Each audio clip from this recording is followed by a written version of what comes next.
हमारा जो प्रश्न था ये पार्ट 9 का जो चल रहे थे हम लोग, तो क्वेश्चन नंबर हम 71 है, the correct transcription of the words has in standard British English RPE, तो इसका सही आंसर है ऑप्शन नंबर सी होगा। ठीक है। क्वेश्चन नंबर 72 है, complete the following sentence using on of the phrasal verb from the list. We brought a new horse, who have you, where are you, तो इसका जो सही आंसर है वो ऑप्शन नंबर बी होगा, यानी कि मूविंग ऑन, है ना। तो गेट इसका जो उपरोक्त वाक्य के भाव के अनुसार रिक्त स्थान में मूविंग इन स्थानांतरित होने का प्रयोग उपयुक्त होगा। अन्य विकल्प से भिन्न अर्थ हैं, यानी कि गेटिंग इन प्रवेश करना होता है और ट्यूरिंग अप यानी कि ऊपर जाना होता है और शोइंग अप यानी कि अपनी बड़ाई करना है। नहीं, करेक्ट सेंटेंस होगा we bought a new horse, who have you, when are your moving on. ठीक है। क्वेश्चन नंबर 73 देखेंगे, we fill in the blanks dinner if only John fill in the blanks here, complete the above sentence by inserting in the blank space the correct alternative by choosing from the list provided below। तो इसका जो सही answer है option number A होगा, यानी कि cold star where, यानी कि उपरोक्त वाक्य के भाव के अनुसार रिक्त स्थानों में क्रमशः कोल्ड स्टार तथा वेयर का प्रयोग होगा, क्योंकि वाक्य हाइपोथेटिकल सेंटेंस है ना। इसमें इफ के साथ वेयर का प्रयोग होता है, इसलिए करेक्ट सेंटेंस जो होगा we could start dinner if only John were hair.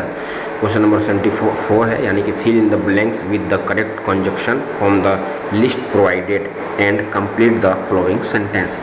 Sentence कहता है कि Mohan is tall, fill in the blanks his brother is short, तो इसका जो सही आंसर है बट, कंजक्शन का काम कर रहा है, यानी कि उपरोक्त वाक्य के रिक्त स्थान में बट लेकिन का प्रयोग होगा, क्योंकि दो कॉन्ट्रास्ट वाक्यों को जोड़ने के लिए बट यानी कि कंजक्शन का प्रयोग होगा, अन्य विकल्प उपयुक्त नहीं है, इसलिए Mohan is tall but his brother is short. ठीक है।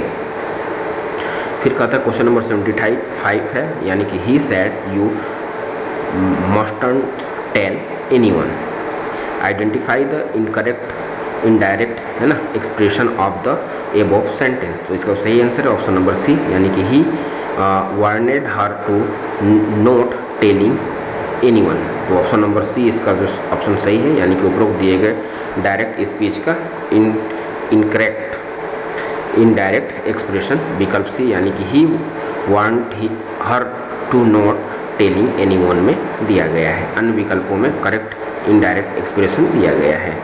ठीक है। क्वेश्चन नंबर हम 76 देखेंगे, it means a, question number 6 बोलता है it means a little sound, है ना, कॉन्सिस्ट ऑफ 14 लाइन, है ना, lines are usually in iambic pentameters, फिर है Petrarch's Spenser's and Shakespeare give two basic form it, यानी कि रिकॉर्डिंग द एबव फॉर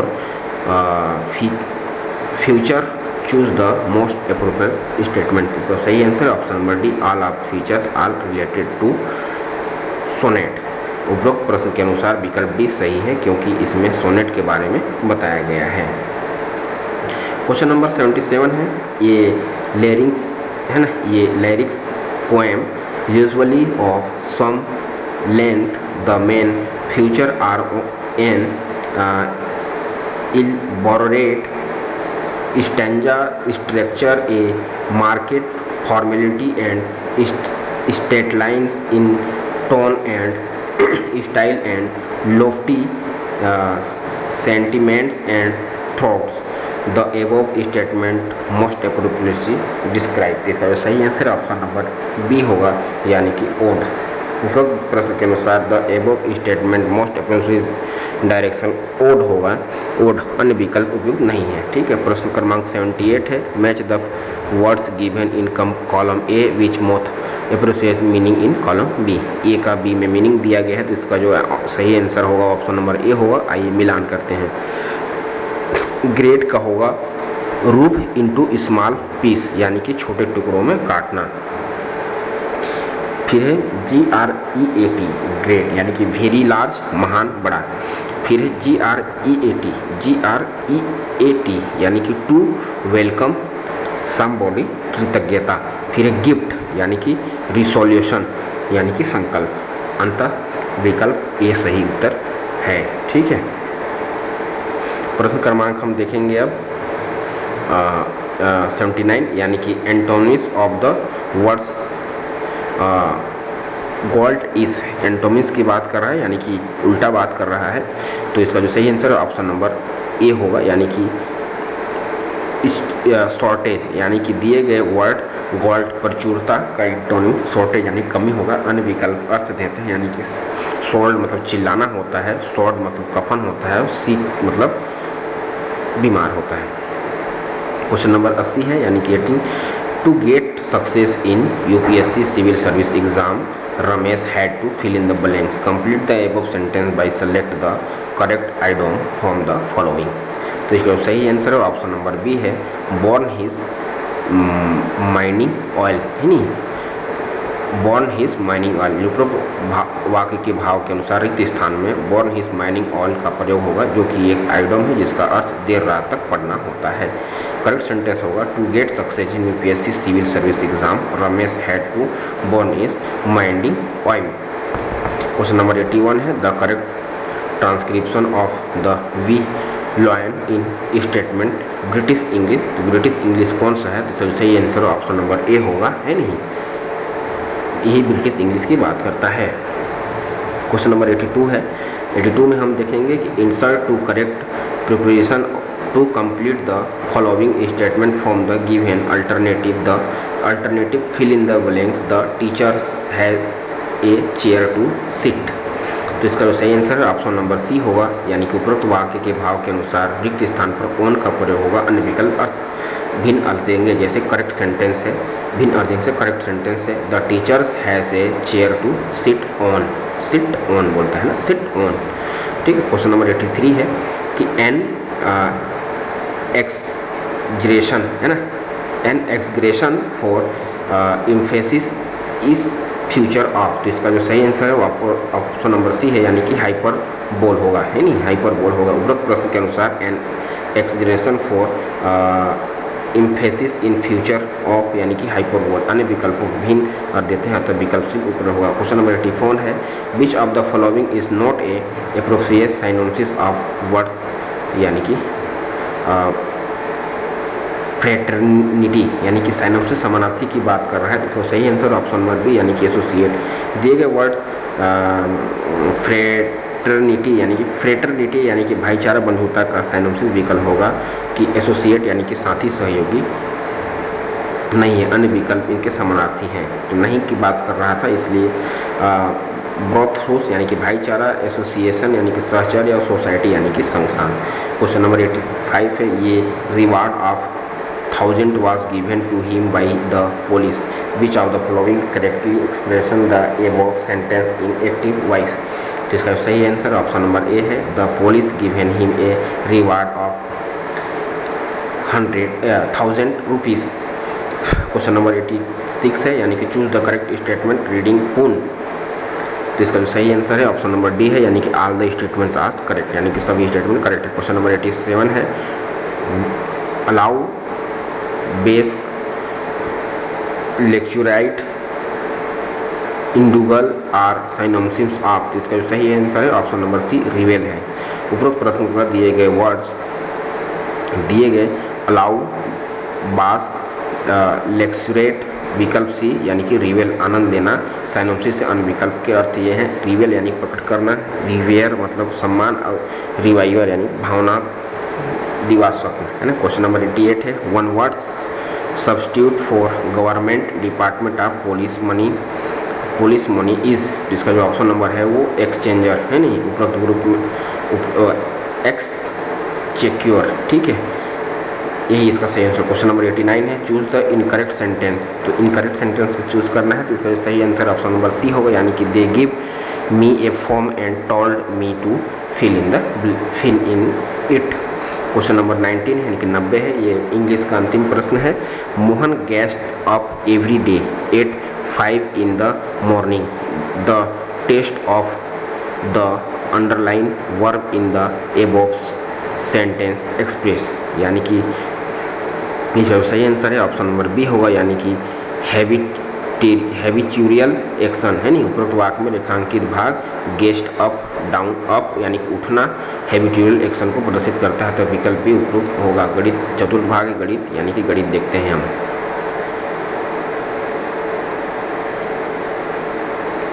चतुर्थ भाग है इसका गणित।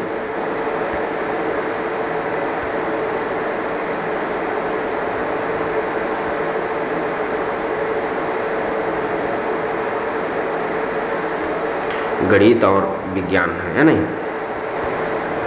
साइंस भाग है इसका।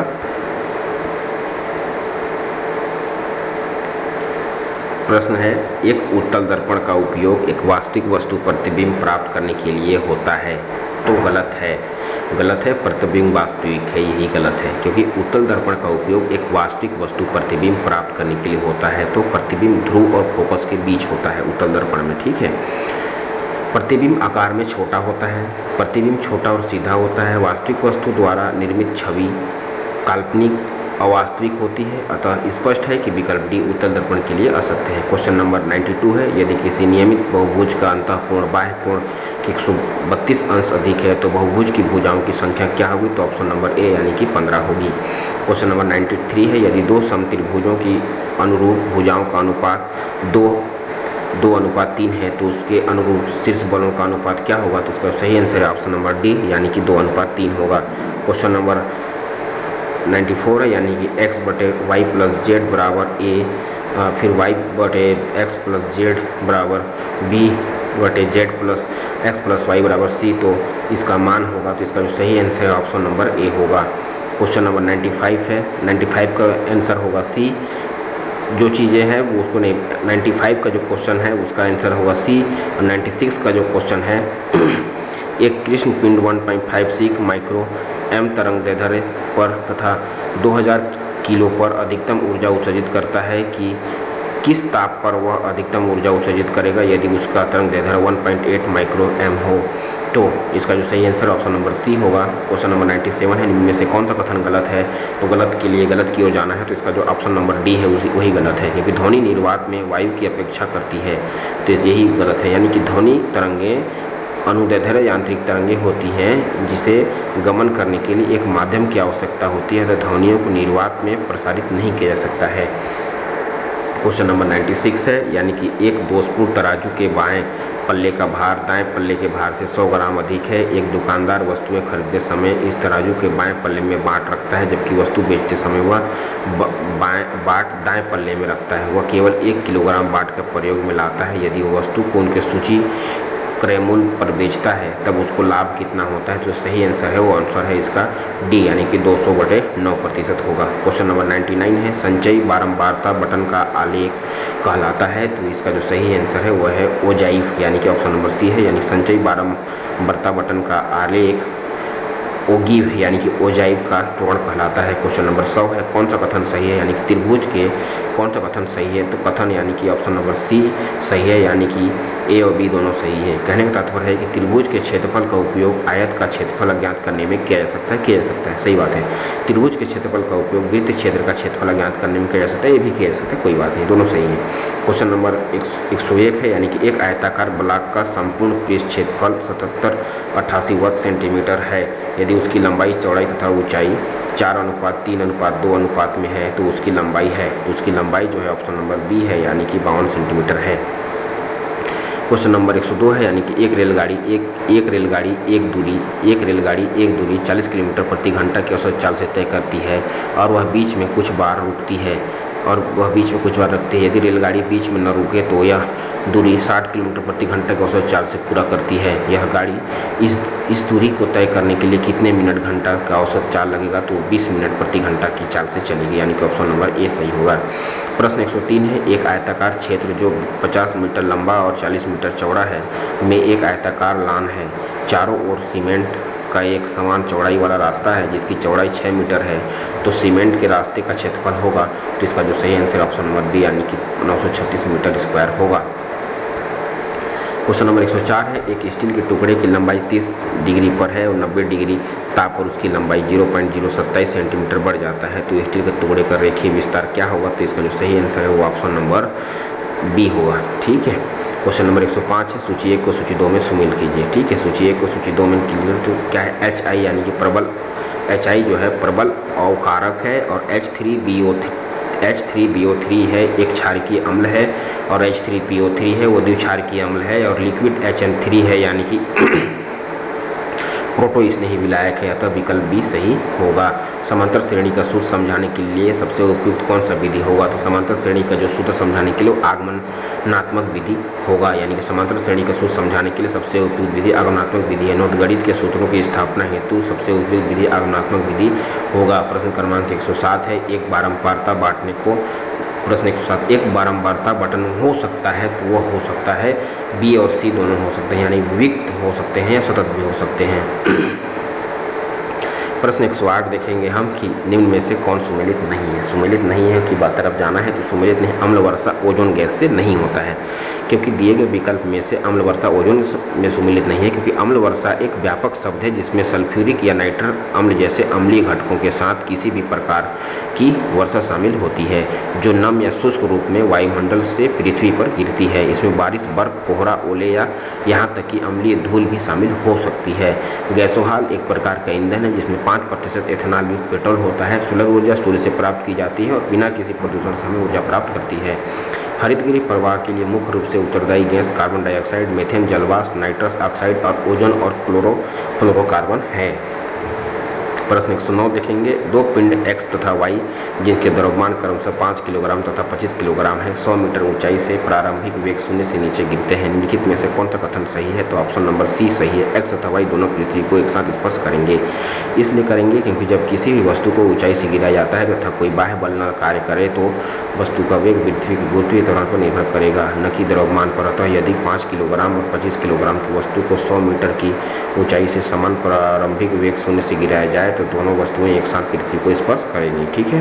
क्वेश्चन नंबर 110 है, एक शुद्ध सिलिकॉन के साथ इसके डोपिंग के द्वारा एक एन टाइप तत्व एवं पी टाइप सिलिकॉन प्राप्त किया जा सकता है, तो ऑप्शन नंबर बी से के क्रमशः फास्फोरस और बोरान से, यानी कि अर्धचालक की विद्युत चालकता में सुधार करने के लिए उसमें अशुद्धियाँ मिलाई जाती है। अशुद्धियाँ को मिलाने की इस प्रक्रिया को डोपिंग के रूप में माना जाता है। सिलिकॉन एक शुद्ध अर्धचालक है, यानी कि एन टाइप सिलिकॉन प्राप्त करने के लिए पंच संयोजी अशुद्धियाँ मिलाई जाती है। ये पंच संयोजी अशुद्धियाँ फास्फोरस, पी, आर्सेनिक, एस और एंटीमनी एसबी है ना। पी टाइप सिलिकॉन प्राप्त करने के लिए त्रिसंयोजी अशुद्धियाँ मिलाई जाती है। ये त्रिसंयोजी अशुद्धियाँ boron B, aluminium Ai, gallium Ga और इंडियम I है।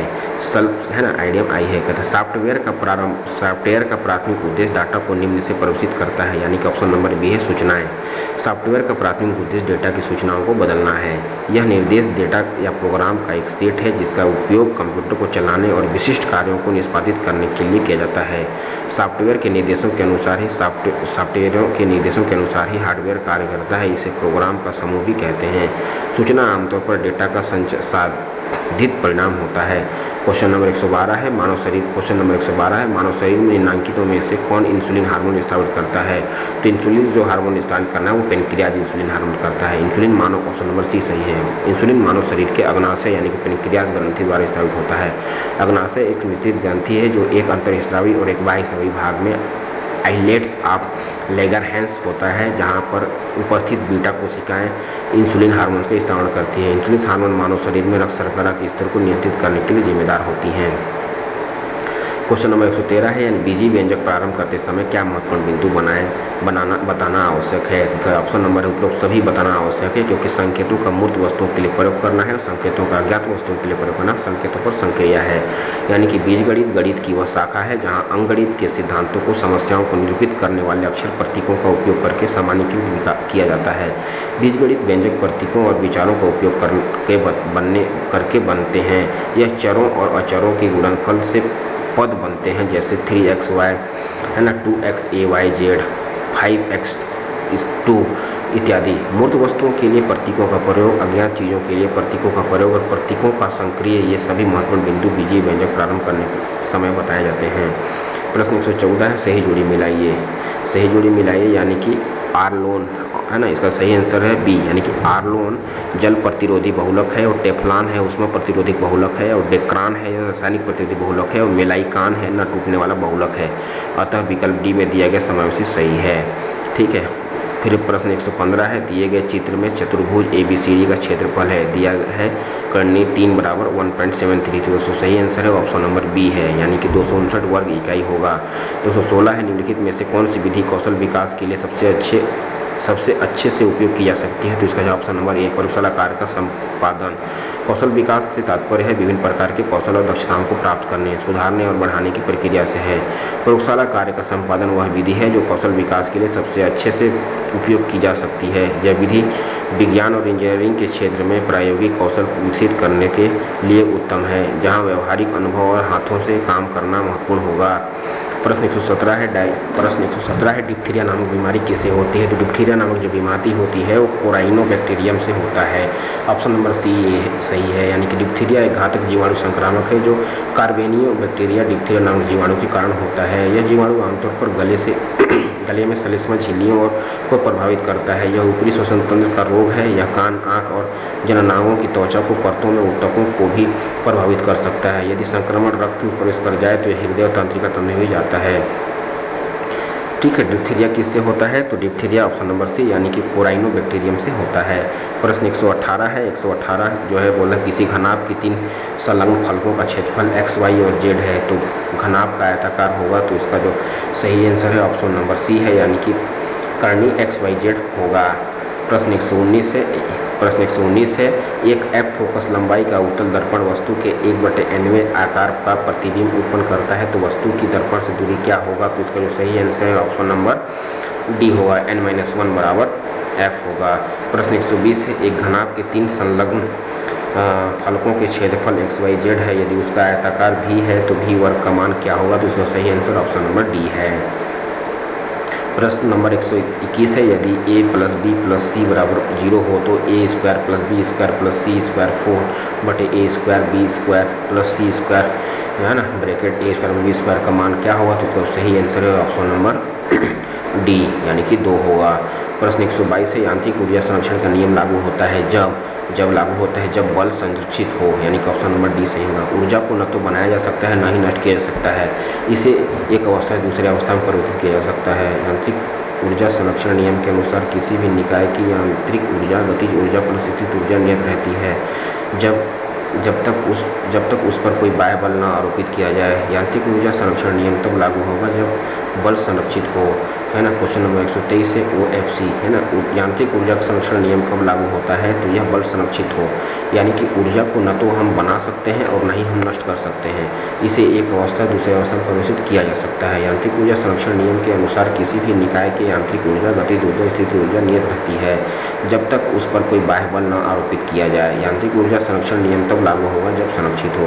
क्वेश्चन नंबर 123 है, OFC ऑप्टिकल फाइबर केबल का उपयोग इंटरनेट संचार में होता है क्योंकि इसका उच्च डाटा धारण क्षमता होता है ना। ऑप्टिकल फाइबर केबल का उपयोग उच्च डाटा धारण क्षमता के लिए किया जाता है, यानी कि क्वेश्चन ऑप्शन नंबर सी इसका सही होगा। Optical fibre cable data transmission की ऐसी तकनीक है जिसमें प्रकाश तरंगों को एक छोर से दूसरी छोर पर ट्रांसमिट किया जाता है। ऑप्टिकल फाइबर पूर्ण आंतरिक परावर्तन के सिद्धांत पर कार्य करता है, जिसके तहत जब भी प्रकाश तरंग कम घनत्व वाले माध्यम से अधिक घनत्व वाले माध्यम की ओर प्रस्थान करता है तब अपने अविलंब से दूर हट जाती है। इसका उच्च डाटा धारण क्षमता है, यानी कि यह 200 MB प्रति सेकंड से 100 GB प्रति सेकंड तक का डाटा ट्रांसफ़र कर सकता है। क्वेश्चन नंबर 124 से किसी त्रिभुज के तीनों शीर्ष बलों का कटाक्ष बिंदु कहलाती है तो उसको कहलाने वाला लंब केंद्र कहलाता है। ऑप्शन नंबर डी सही है, यानी किसी त्रिभुज के तीनों शीर्ष लंबों को कटाक्ष बिंदु कहलाती है और लंब केंद्र कहलाती है। क्वेश्चन नंबर 124 है किसी त्रिभुज के तीनों लंबों की कटाक्ष बिंदु कहलाती है और लंब केंद्र कहलाती है, यानी कि ऑप्शन नंबर डी है। प्रश्न 125 है किसी त्रिभुज जिसकी भुजाएं 8 सेंटीमीटर, 15 सेंटीमीटर और 17 सेंटीमीटर हैं में एक अंतःवृत्त निहित है, वह वृत्त की त्रिज्या होगी तो वृत्त की त्रिज्या जो होगी वो ऑप्शन नंबर डी होगा, यानी कि 3 सेंटीमीटर होगा। क्वेश्चन नंबर 126 से मानव में होने वाली कौन सी बीमारी संक्रामक नहीं है? संक्रामक बीमारी जो नहीं है वो ऑप्शन नंबर ए है, यानी कि कैंसर है। कैंसर संक्रामक बीमारी नहीं है। कैंसर जो है बैक्टीरियल बीमारी है, ठीक है। संक्रामक रोग बैक्टीरियल, कवक, वायरस पर या परजीवी के कारण होने वाले रोग हैं। संक्रामक रोग संक्रामक कारकों द्वारा संचालित होते हैं। कैंसर संक्रामक रोग नहीं। कैंसर रोग तब होता है जब कोशिकाएं अनियंत्रित और असामान्य रूप से विभाजित होने लगती हैं। हैजा एक संक्रामक रोग है जो विवियोकारी बैक्टीरिया के द्वारा होता है। ट्यूबरकुलोसिस भी एक बैक्टीरियल रोग है, ठीक है ना। ट्यूबरकुलोसिस भी एक संक्रामक रोग है जो माइक्रोबैक्टीरियम ट्यूबरकुलोसिस बैक्टीरिया के कारण होता है ना। बैक्टीरियोवाइटिस बैक्टीरियल या वायरस संक्रमण के कारण होता है। क्वेश्चन नंबर 27 से निम्न बारंबारता बंटन वर्गीकृत है, यानी कि x अनुपात 5, 15, 38, 47, 68, f बराबर 5, f अनुपात 2, 4, 9, 11 है। तो इसका जो सही आंसर है ना विविक्त बारंबारता बटन है। दी गई बारंबारता बटन विविक्त असतत बारंबारता बटन प्रदर्शित करती है, क्योंकि असतत बारंबारता बटन को अवर्गीकृत बारंबारता बटन के रूप में जाना जाता है, तो विकल्प डी सही है। क्वेश्चन नंबर 128 है अर्धसूत्री कोशिका विभाजन। क्वेश्चन नंबर 128 है अर्धसूत्री कोशिका विभाजन के दौरान क्रॉसिंग ओवर किससे होता है? तो क्रॉसिंग ओवर जो होता है वो पेकिटीन के द्वारा होता है, यानी कि अर्धसूत्री विभाजन के दौरान केंद्रक व कोशिका विभाजन के 2 अक्रमिक चक्र संपन्न होते हैं, जिसे अर्धसूत्री 1 व अर्धसूत्री 2 कहते हैं। अर्धसूत्री विभाजन 1 को पूर्वावस्था को गुणसूत्र के व्यवहार के आधार पर 5 पूर्वावस्थाओं में विभाजित किया जा सकता है, जैसे लेप्टोनीन, जाइगोटीन, पैकिटीन और डिप्लोटीन व डाइकानेसिन, है ना। पूर्वावस्था 1 जो होता है पूर्वावस्था 1 की पैकेटिंग पूर्वावस्था के दौरान प्रत्येक युगल गुणसूत्र के 4 अर्ध गुणसूत्र चूष्टक के रूप में अधिक स्पष्ट दिखाई देने लगते हैं। इस प्रावस्था में पुनर्योजन ग्रंथिकाएं दिखाई देने लगती है, जहाँ पर समजात गुणसूत्रों के अर्ध गुणसूत्रों के बीच क्रॉसिंग ओवर होता है। क्वेश्चन नंबर 129 है किसी चुंबक के उत्तरी ध्रुव को चित्र के अनुसार एक धातु के वलय के समीप लाया जाता है। वलय में प्रेरित धारा की दिशा होगी, तो धारा की दिशा हुई वो वामावर्त होगी, क्योंकि लेज का नियम कहता है कि इस नियम के अनुसार चुंबकीय प्रेरण के कारण प्रेरित विद्युत धारा उस कारण का विरोध करती है जिसके कारण वह उत्पन्न होती है, उस कारण का विरोध करती है, इस कारण तो वामावर्त होता है, यानी कि सीधा होता है, ठीक है। जब चुंबक के उत्तरी ध्रुव की वलय को समीप लाया जाएगा तो चुंबक के समीप उत्तरी ध्रुव प्रेरित होता है तथा उत्तरी ध्रुव पर होने वाले प्रेरित धारा दिशा वामावर्त होती है। क्वेश्चन नंबर 130 है, यानी कि ABCD एक समांतर चतुर्भुज है। AB बराबर 5 सेंटीमीटर, BC बराबर 6 सेंटीमीटर तथा D से AB तक लंब की लंबाई 4 सेंटीमीटर है, तो D से B का लंबाई कितना होगा? तो ऑप्शन नंबर इसका होगा B, यानी कि 3.33 सेंटीमीटर होगा। 131 प्रश्न बोलता है एक कार्यालय में 100 कर्मचारी का औसत मासिक वेतन 16,000 है। प्रबंधक ने प्रत्येक कर्मचारी के मासिक वेतन में 5% वृद्धि की, परंतु प्रत्येक कर्मचारी को पहले मिलने वाला 800 का मासिक भत्ता देना बंद कर दिया। नया औसत मासिक वेतन क्या होगा? तो सही आंसर है ना 16,000 होगा।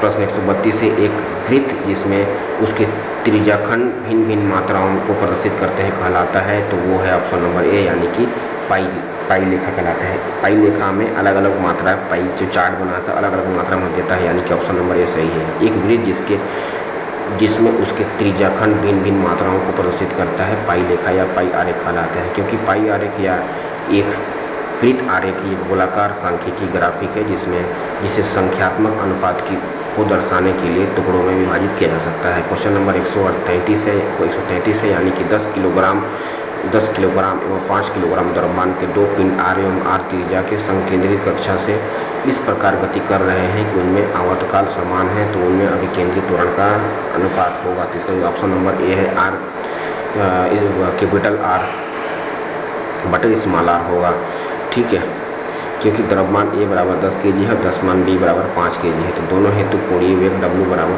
2 पाई बटे T होगा। तो जहाँ T अपवर्तकाल है और दोनों का आवर्तकाल समान है, इसलिए दोनों का आवर्तकाल समान है, अतः कोणीय अभिकेंद्रित त्वरण A बराबर W स्क्वायर R, अतः 10 kg पिंड का अभिकेंद्रित त्वरण A 10 kg बराबर W स्क्वायर R, यानी कि 5 kg पिंड के लिए अभिकेंद्रित त्वरण AS kg बराबर W स्क्वायर R होगा। तो उनके त्वरण का अनुपात W स्क्वायर R बटे W स्क्वायर स्मॉल r बराबर R बटे R होगा। Question number 34।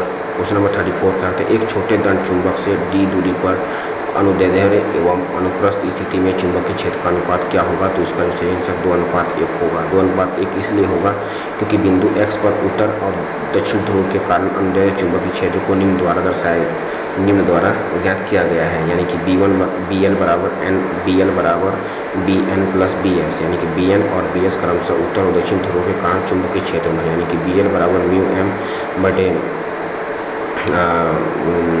4 पाई उड़ित ये चुंबकीय अंतरण, यानी कि m बराबर 2ml होगा, यानी कि 2:1 होगा, ठीक है, 2:1 होगा। क्वेश्चन नंबर 135 है। 135 के जो आंसर है वो है ऑप्शन नंबर बी है नहीं, 98 होगा। क्वेश्चन नंबर 136 है, यानी कि 220 वोल्ट 1000 वोल्ट के दो एक समान हीटर 220 वोल्ट लाइन से एक दूसरे के साथ श्रेणी क्रम में रखे हैं, उनका संयुक्त पावर होगा। तो उनका संयुक्त पावर जो होगा वो ऑप्शन नंबर डी होगा, यानी कि 500 वाट होगा, ठीक है। प्रश्न क्रमांक 137 है। लोहे के टुकड़े का तापमान 14 फ़ारेनहाइट है, इसका तापमान सेल्सियस स्केल पर होगा। तो इसका जो तापमान सेल्सियस स्केल पर होगा वो होगा 60 डिग्री होगा, यानी कि 60 डिग्री होगा। ऑप्शन नंबर इसका बी सही है नहीं। लोहे के टुकड़े के तापमान का 14 फ़ारेनहाइट है, इसका तापमान सेल्सियस स्केल पर होगा तो 60 डिग्री होगा। ऑप्शन नंबर बी है। क्वेश्चन नंबर 138 है। एक ठोस गोला जिसकी त्रिज्या 6 इंच है, इसके है ना, एक ठोस गोला जिसकी त्रिज्या 6 इंच है के पदार्थ में कितने ठोस बेलन जिसकी लंबाई 8 इंच तथा व्यास 6 इंच हो बनाए जा सकते हैं। तो इसका जो सही आंसर है ऑप्शन नंबर ए है, यानी कि 4, है ना। ठोस गोले की त्रिज्या r बराबर 6 इंच है, 6 इंच बोल भी रहा है। बेलन का त्रिज्या r बराबर 6/2 बराबर 3 इंच होगा, यानी कि ऊंचाई इसका 8 इंच बोल रहे हैं ऊंचाई के बारे में। तो ठोस बेलन की ऊंचाई है, ठोस गोले का आयतन बटे बेलन का आयतन का, तो 4/3 पाई r3 के 4/3 बराबर, इसका जो सही आंसर ऑप्शन नंबर ए यानी कि 4 होगा। क्वेश्चन नंबर 139 है, यानी कि एक सत्य फल बनता है। एक सत्य फल जो बनता है इसको विलोपित कर दिया गया है। तो एक सत्य फल जो बनेगा वो निषेचन, एक सत्य फल जो बनता है वो निषेचन के बाद अंडाशय से जो फल विकसित होते हैं। एक सत्य फल जो बनता है जो निषेचन के बाद अंडाशय से जो फल विकसित होते हैं,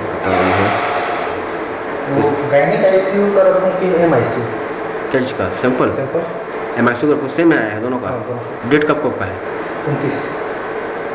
उसका लिख लो MIC को रखना। एक सत्य फल बनता है ना, एक सत्य फल बनता है, यानी कि एक सतफल किसे बनता है? तो एक सतफल बनेगा केवल अंडक से, या फिर इसको विलोपित कर दिया गया है ना। तो एक सतफल जो बनेगा वह है निषेचन के बाद अंडाशय से जो फल विकसित होते हैं। एक सतफल कब बनता है? जब निषेचन के बाद अंडाशय से जो फल विकसित होते हैं उन्हें सत्यफल कहा जाता है ना। एक सतफल कब बनता है? यानी कि निषेचन के बाद अंडाशय से जो फल विकसित होते हैं उन्हें सत्यफल कहा जाता है, क्योंकि फल भित्ति सतफल की बाहरी खाद्य परत है। सतफलों के बीज में, सतफलों में बीज होते हैं, ठीक है। फिर से समझा रहा हूँ, देखो, निषेचन के बाद अंडाशय से जो फल विकसित होते हैं उन्हें सतफल कहा जाता है। फल भित्ति सतफल की बाहरी खाद्य परत है। सत्यफल में बीज होते हैं। सतफल के उदाहरण हैं आम, कीवी, प्लम, तरबूज, संतरा, अंगूर आदि। कुछ फलों में अंडाशय के अलावा पुष्प के अन्य हिस्से जैसे बाह्य दलपुंज और पुष्पासन से भी फल विकसित होते हैं। इन्हें आभासी फल कहा जाता है। उदाहरण है काजू, सेब इत्यादि। क्वेश्चन नंबर 140 है, यानी कि 140 है, यानी कि एक दूसरे से 30 अंश कोण पर झुके हुए दो समतल दर्पणों बीच की दूरी रखी हुई है। आप कितने प्रतिबिंब देखने की अपेक्षित करते हैं? तो इसका जो सही आंसर हो ऑप्शन नंबर बी, यानी कि 11 प्रतिबिंब हम देख सकते हैं, क्योंकि cos 0 पर है नहीं, 0 पर झुके समतल दर्पण के बीच बने प्रतिबिंब की संख्या n बराबर 360/0 बराबर 1 है नहीं, 1 से। तो 30 पर झुके समतल दर्पण के बीच के 360/30 - 1 बराबर 11 प्रतिबिंब होगा। प्रश्न 141 से क्रेब्स चक्र में सिट्रिक अम्ल जिस रासायनिक क्रिया के द्वारा बनता है उसमें भाग लेते हैं। क्रेब्स चक्र में सिट्रिक अम्ल जिस रासायनिक क्रिया के द्वारा बनता है उसमें भाग लेते हैं। इसका सही आंसर ऑप्शन नंबर बी, यानी कि एसिटिल कोएंजाइम ए और ऑक्सेलोएसिटिक अम्ल होता है, यानी कि ऑप्शन नंबर बी सही है। क्रेब्स चक्र में सिट्रिक अम्ल एसिटिक को एंजाइम ए और ऑक्सेलोएसिटिक अम्ल की रासायनिक अभिक्रिया द्वारा बनता है। क्रेब्स चक्र सिट्रिक अम्ल चक्र यानी कि वायवीय श्वसन का हिस्सा है जो माइटोकॉन्ड्रिया मैट्रिक्स से संपन्न होता है। क्वेश्चन नंबर 142 है, यानी कि उच्च प्राथमिक स्तर पर विज्ञान शिक्षा का सबसे महत्वपूर्ण उद्देश्य क्या है? तो इसका जो सबसे महत्वपूर्ण उद्देश्य है वो है ऑप्शन नंबर बी, यानी कि तार्किक विचार की क्षमता का विकास करना है। तार्किक विकास की क्षमता का विकास करना है, इसलिए करना है क्योंकि उच्च प्राथमिक स्तर पर विज्ञान शिक्षा का सबसे महत्वपूर्ण उद्देश्य तार्किक विचार की क्षमता का विकास करना है। इसी स्तर पर शिक्षा का उद्देश्य बच्चों में वैज्ञानिक जो स्वभाव है उसको विकसित करना है, जिसमें वस्तुनिष्ठता है ना, आलोचनात्मक सोच, कौशल का अधिग्रहण और विधियों की और प्रक्रियाओं की समझ, प्रतिक्रिया, जिज्ञासा का पोषण, सौंदर्य बोध सृजनात्मकता जागृत करना शामिल है। इस स्तर पर विज्ञान शिक्षण द्वारा बालक के ज्ञान में वृद्धि के साथ साथ उनकी तार्किक चिंतन विज्ञान द्वारा निष्कर्ष के साथ एक निर्णय लेने की क्षमता में विकसित पर ध्यान देना है नहीं? तो इसलिए तार्किक विचार की क्षमता का विकास करना है ना। उच्च प्राथमिक स्तर पर तार्किक विचार, जहाँ बच्चा सोचने समझने और तर्क करने की बात करता है।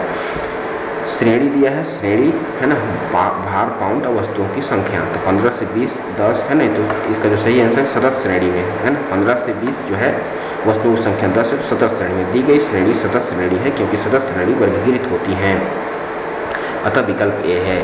प्रश्न क्रमांक 144 है, एक FC परिपथ में संधारित्र का धारिता प्रतिपथ होता है, तो उसको विलोपित कर दिया गया है, वो संधारित्र परिपथ होता है, वो है ओम के नियम से V0/I0 बराबर XC होता है। क्वेश्चन नंबर 145 है, क्वेश्चन नंबर 145 है, क्वेश्चन नंबर 145 है कि निम्न कथनों पर विचार कीजिए। वायुमंडल में मात्रा के अनुसार नाइट्रोजन की प्रतिशत 78 है, सही बात है ना। नाइट्रोजन जल के ऊर्ध्वाधर विस्थापन में एकत्रित किया जा सकता है, ये भी सही बात है ना। ये सही बात नहीं है, क्योंकि नाइट्रोजन जल के ऊर्ध्वाधर विस्थापन से एकत्रित किया जाता है, ये नहीं कह सकते।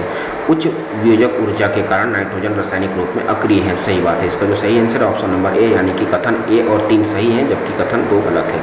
कथन ए और 3 सही है जबकि 2 कथन गलत है, यानी कि नाइट्रोजन एक अक्रिय, अध्यात्मिक, रंगहीन, गंधहीन तथा स्वादहीन गैस है जो पृथ्वी के वायुमंडल में सबसे अधिक मात्रा में यानी कि 78% तक होता है। नाइट्रोजन का घनत्व 0 डिग्री पर 1.251 GL और अपेक्षित घनत्व 0.96737 है, जो नाइट्रोजन को वायु में थोड़ा हल्का बनाता है। नाइट्रोजन आमतौर पर जल के नीचे की ओर विस्थापन द्वारा एकत्रित किया जाता है, क्योंकि यह जल में अविलेय होता है ना। नाइट्रोजन विलेय यानी कि उच्च विलेय यानी कि उच्च वियोजन ऊर्जा के कारण नाइट्रोजन रासायनिक रूप से अक्रिय है। नाइट्रोजन में मौजूद त्रिबंध विद्युत बहुत मजबूत होता है, क्योंकि नाइट्रोजन की वियोजक ऊर्जा लगभग 225 किलो कैलोरी मोल -1 होता है, इसलिए इसका सही आंसर है वो है ऑप्शन नंबर ए, यानी कि वायुमंडल में अत्यधिक मात्रा में नाइट्रोजन पाया जाता है, वो सही है 78% और उच्च वियोजन ऊर्जा का नाइट्रोजन रासायनिक के रूप में अक्रिय होता है, ये भी सही है।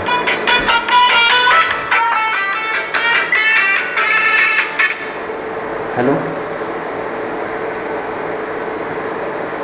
जी सर,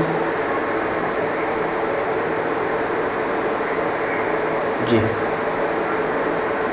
जी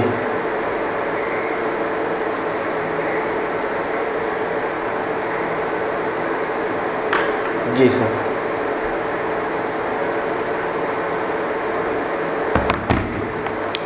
ठीक है। क्वेश्चन नंबर 146 है, किसी सर्वेक्षण